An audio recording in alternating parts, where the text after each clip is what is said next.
Hi everyone, I'm here with another bedtime story for you all tonight, and it's called The Snail and the Whale, and it's written by Julia Donaldson, and the illustrator is Axel Scheffler.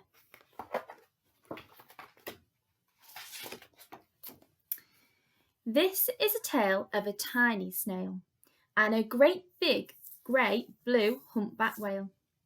This is a rock as black as soot, and this is a snail with an itchy foot. The sea snail slithered all over the rock and gazed at the sea and the ships in the dock. And as she gazed, she sniffed and sighed. The sea is deep and the world is wide. How I long to sail, said the tiny snail. These are the other snails in the flock, who all stuck tight to the smooth black rock, and said to the snail with the itchy foot, "Be quiet, don't wriggle, sit still, stay put."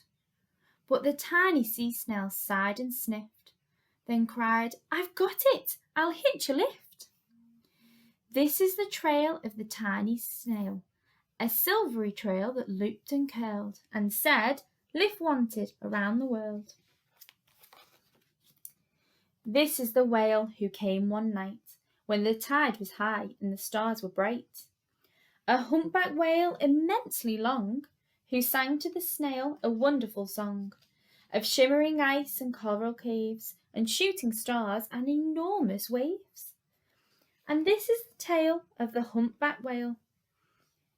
He held it out of the starlit sea and said to the snail, "Come sail with me."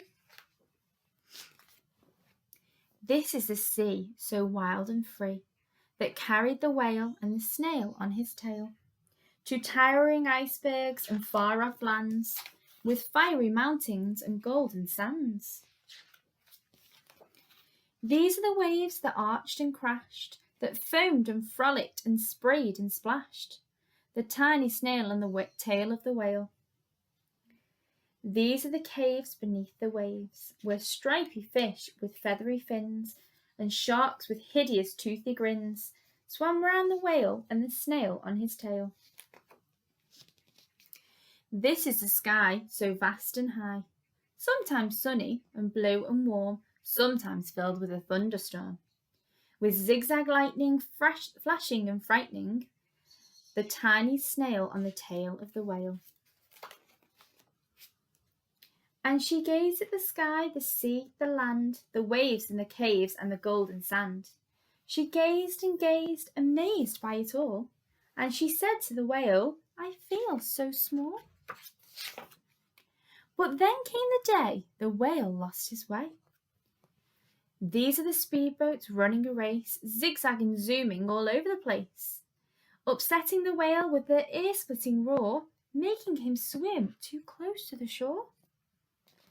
This is the tide slipping away, and this is the whale lying beached in a bay. "Quick, off the sand, back to the sea," cried the snail. "I can't move on land, I'm too big," moaned the whale. The snail felt helpless and terribly small. Then, "I've got it," she cried, and started to crawl. "I must not fail," said the tiny snail. This is the bell on the school in the bay, ringing the children in from their play. This is the teacher holding her chalk, telling the class, "Sit straight, don't talk." This is the board as black as soot, and this is the snail with an itchy foot. "A snail! A snail!" The teacher turns pale. "Look," say the children, "it's leaving a trail." This is the trail of the tiny snail, a silvery trail saying, "Save the whale." These are the children running from school, fetching the firemen and digging the pool, squirting and spraying to keep the whale cool.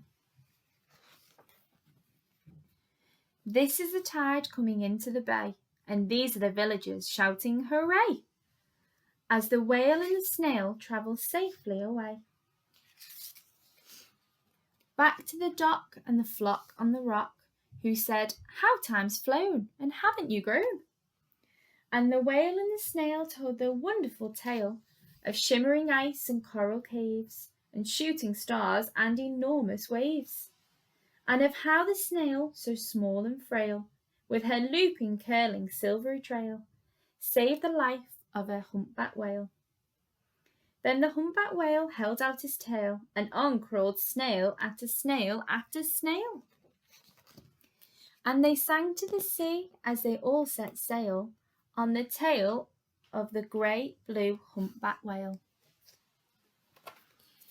See you all soon, everyone. Bye.